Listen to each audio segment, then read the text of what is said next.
A soldier came home and found his German shepherd starving in his backyard. What he did next inspired millions. The air was colder than Logan Carter remembered. He stepped off the long-haul bus just as dusk settled over the small Texas town he once called home, his duffel bag slung over one shoulder, a single rolling suitcase behind him. He made his way on foot toward the old family house tucked at the edge of the neighborhood. Each step felt surreal. 13 months in Syria, the chaos and the silence after explosions. It all felt farther away than the familiar cracked sidewalks now beneath his boots. When he reached the backyard gate, something in his chest shifted. The house stood in eerie stillness. The porch light was off. Grass had overtaken the garden beds. Weeds reached up through the broken fence panels. The back door was shut tight, its rusted hinges sealed with time. Mom, Dad, he called out, his voice low, uncertain. No response. He circled to the side door, the one that always stuck. In the summer it creaked open without resistance. Now inside everything was still. The living room sat untouched. Dust coated the couch cushions. Picture frames leaned at odd angles of thin film covered. The kitchen table baits were gone from the cabinet's drawers, half open as if left in a rush. Logan's chest tightened. He had no idea that during his deployment his parents had lost the house due to financial strain and quietly moved out months ago. Letters had gone unanswered, calls dropped, and now he was home, but the home was empty. He dropped his bag by the door and stepped out into the backyard. The wind picked up, carrying with it a sharp chill and a silence that seemed unnatural. Then, just as he turned to leave, he heard it, a scratch faint, then a low, broken whimper. He froze. The sound came from the corner of the yard. The old wooden kennel half collapsed from neglect. He approached, slowly pulling out the flashlight from his backpack, its beams slicing through the darkness. Then he saw it in the farthest corner of the kennel. A dog lay, curled against the splintered boards. Its body was skeletal, fur in patches, skin clinging to bone. The dog trembled with each shallow breath. One of its hind legs was twisted unnaturally, its eyes pale and filmy, locked onto his. Logan's first instinct was to turn away. It looked feral, nearly dead, but then the flashlight caught something on its neck. A collar rusted and cracked with one word barely visible beneath the grime. Axel. The world seemed to stop. Axel, the German shepherd he had raised from a pup, the dog he had trained, loved, and whispered before deployment, promising, "I'll come back for you." A neighbor had offered to care for him. Logan had believed him. Now that same dog laid dying in the dirt, forgotten by everyone except Logan. He dropped to his knees. "Axel, oh God." The dog stirred slowly. Painfully, Axel dragged himself forward, an inch, then another, until his snout touched the toe of Logan's boot. He pressed his head against it and gave a single weak wag of his tail before collapsing. Tears filled Logan's eyes, blurring the light as he reached out and gathered Axel into his arms. The dog was light, far too light. His breath was shallow, heartbeat faint. Logan stood, holding Axel close to his chest, his voice cracking through clenched teeth. "I left you, and you waited for me. You waited all this time." He ran through the yard, through the dark street beyond, tears streaming down his face, dialing emergency numbers with shaking hands, carrying a dog who never stopped, believing he would come home. The fluorescent lights in the emergency veterinary clinic buzzed faintly overhead as Logan stood in the corner, arms crossed tightly, staring through the glass window into the operating room. Axel lay on a metal table, surrounded by a team of professionals moving with urgent precision. One of the vets, a woman with tired eyes and gentle hands, stepped into the hallway to speak with Logan. "He has less than 24 hours unless we act now," she said. "Severe malnutrition, dehydration, organ stress, infection. We can try, but it won't be cheap, and there are no guarantees." Logan did not hesitate. He reached into his back pocket, pulled out his military ID and bank card, and signed the consent form with a firm stroke.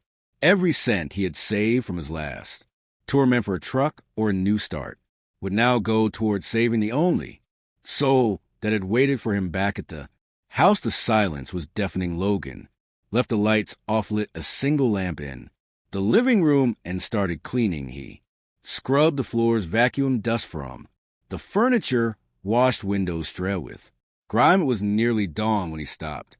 In the middle of the room, he laid down a thick blanket, folded towels, and an old pillow. It would be Axel's bed. He filled a stainless steel bowl with cold water and set it beside a second one. In the kitchen, he defrosted beef, chopped carrots and rice, and simmered everything slowly into a stew. Every movement was deliberate, quiet, heavy with guilt and hope. The next evening, the clinic called.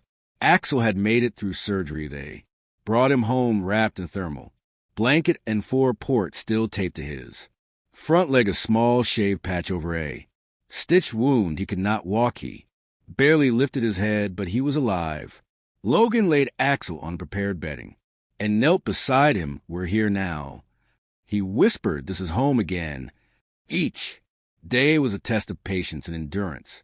Logan set alarms to feed Axel every 4 hours, measured his water intake, kept a journal of his recovery. He sat with him for hours, speaking softly, playing quiet classical music to drown out the emptiness. When Axel trembled, Logan opened the windows to let sunlight warm the space. He learned how to gently massage Axel's muscles, encouraging blood flow every time Axel lifted his head.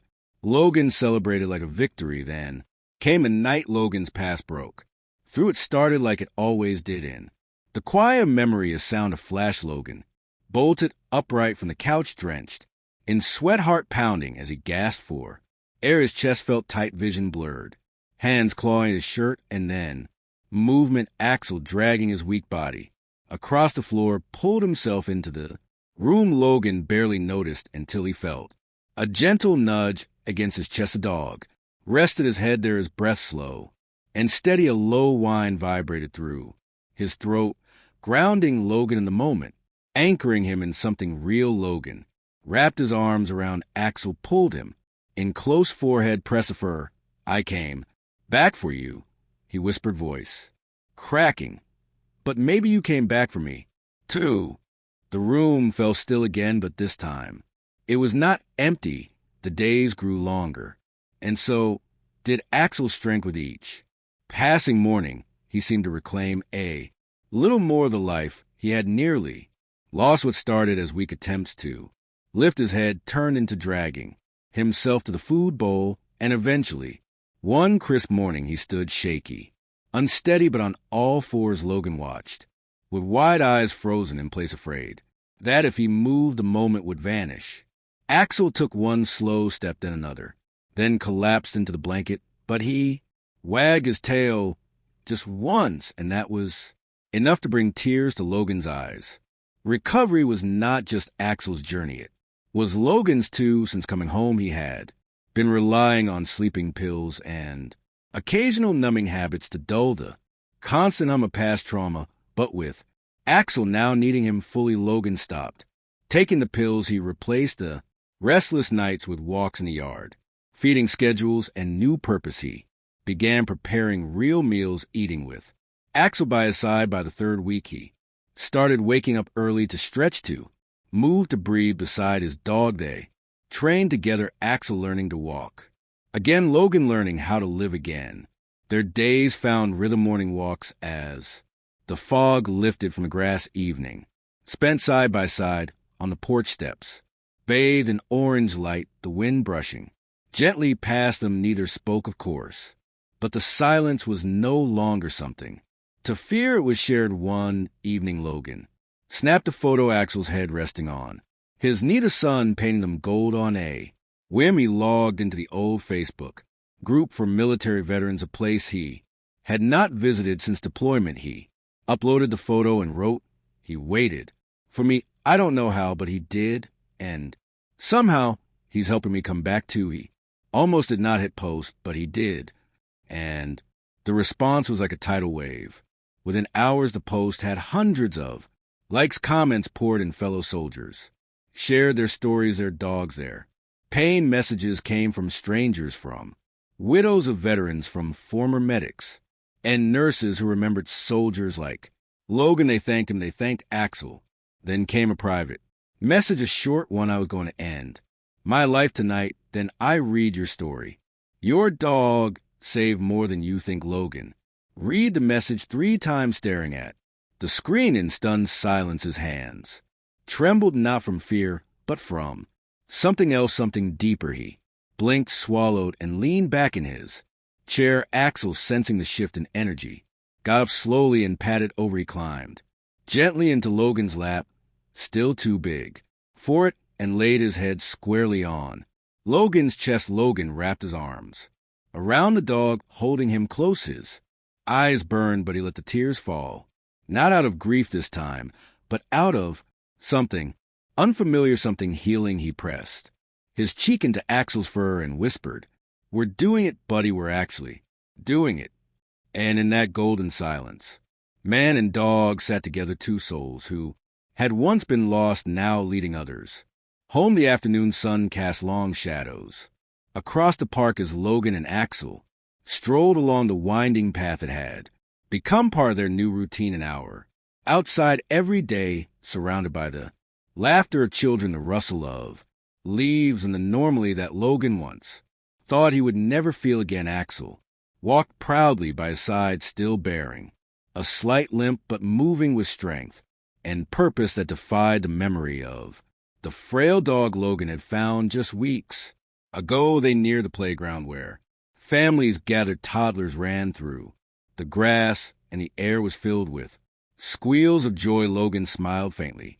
Axel's ears twitched at the sound of children, his tail swaying gently behind him. Then it happened. A loud shout pierced the calm, followed by a flurry of motion. A large dog, muscular, wildeed, its leash trailing behind, had broken free from its owner and was barreling toward a little girl standing alone near the edge of the play area. She froze, eyes wide, unable to scream. Chaos erupted.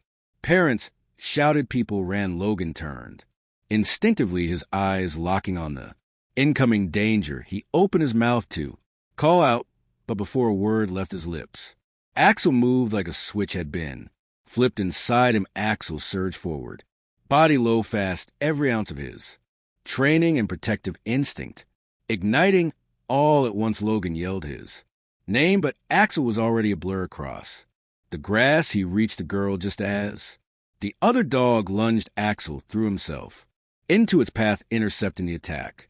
Midair, the 2 animals collided with a vicious snarl. Axel growled, bit clawed, locked onto the dog's scruff, and held it back with all the strength his wounded body could muster. Logan sprinted forward, heart pounding in his chest. By the time he reached them, Axel was still holding the other dog down, blood staining the fur around his neck and shoulder. The little girl was crying but untouched, scooped into her mother's arms and pulled to safety. Logan dove between the snarling chaos, gripping Axel's collar, shouting for help. Other adults joined in, pulling the aggressive dog away. It took several minutes to separate them. When it was over the ground was torn grass, ripped, blood soaked into the dirt. Axel lay panting, his body trembling, his ear torn, and one leg twisted unnaturally beneath him. No. Logan dropped to his knees, cradling Axel's battered body in his arms. Blood smeared his hands, his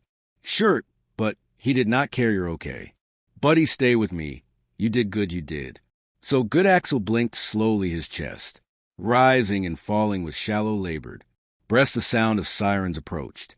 In the distance, someone had called animal emergency. Logan pressed his face into Axel's for his voice breaking. You save her like you saved me, he whispered, tears falling freely onto the dog's blood-matted coat. Axel did not respond, but his tail twitched once against Logan's arm before going still. And in that moment, surrounded by chaos, sirens, and strangers, Logan held the dog who had once waited for him through war and time, and who had just given everything to protect. Again, the video was shaky, taken by bystanders' phone, but it captured everything: the frantic screams, the charging dog, Axel's leap, and the moment he threw himself between a terrified little girl and Danger had captured blood chaos in A.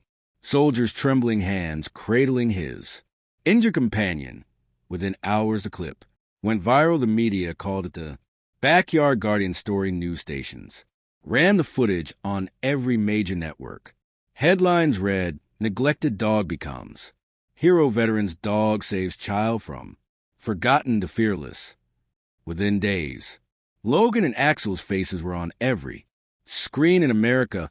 The world wanted to no more, not about a soldier or a war, but about the bond that had survived. Both interviews poured in morning shows. Veteran organizations, animal rescue groups. Logan kept his answer simple. Heartfelt, he never tried to make himself the hero. "I didn't rescue Axel," he said. Over and over, he rescued everything I had left. He told the story of how he found Axel in the backyard, starving and silent, how he almost walked away, how that broken dog brought him back to life. Piece by piece, every time he spoke, he looked at Axel with the same gratitude. In his eyes, a look that needed no translation. Then came the invitation from the American Hero Dog Awards. They wanted to honor Axel with the highest national recognition for service animals. Hero Dog of the Year. The ceremony would be held in New York City. Logan hesitated, unsure if Axel could travel, unsure if he even wanted the attention. But when he asked Axel softly, as if the dog could decide, Axel thumped his tail and nudged Logan's hand as if to say, "We've come this far, let's go the rest of the way." The night of the ceremony, the theater, was full, hundreds of guests, bright lights, music, and emotion in the air. When Axel's name was announced, the room erupted in applause. He stepped onto the stage beside Logan, his gait uneven but proud, delight catching the healed scar along his shoulder like a badge of honor. People stood, applause turned to cheers. Some wiped away tears. Logan adjusted the microphone. His hands trembled slightly, not from fear, but from the weight of the moment. He was forgotten in the backyard. Logan began, his voice clear, but he never gave up on me. He waited, he forgave, and when it mattered most, he gave again. That is what love looks like. That is what loyalty truly means. There was no sound in the room for a beat, then a thunderous standing ovation later that night. Far from the stage and cameras, Logan and Axel returned home. The house was still, quiet, still familiar. They walked out to the porch as the sky burned with sunset. Axel laid down slowly, resting his head on Logan's boot, breathing deep and steady. Logan reached down and stroked his head. No words were spoken, none were needed. The final light of day stretched across the yard, casting two shadows side by side, one man, one dog, watching the world they had saved and been saved by. On the screen, in silent text, the words appeared. They were never just a soldier and a dog. They were the parts of each other that war couldn't take. Thank you for joining us on this unforgettable journey, a story of loyalty, survival, redemption, and the unshakable bond between a soldier and his best friend. Axel was more than a dog. He was hope. With four legs, a quiet hero who waited through silence and rose when it mattered most. If the story touched your heart, made you smile, cry, or believe in second chances, again, we invite you to be part of something bigger. Subscribe to Amazing Paw Stories for more true, emotional tales of animals who save us in ways we never see coming. Give this video a thumbs up, leave a comment too. Tell us how Axel's journey moved you, and don't forget to share it with someone who could use a reminder that love, loyalty, and healing often come with paws, because here at Amazing Paw Stories, every paw has a purpose, and every story has the power to inspire. Millions will see you in the next one.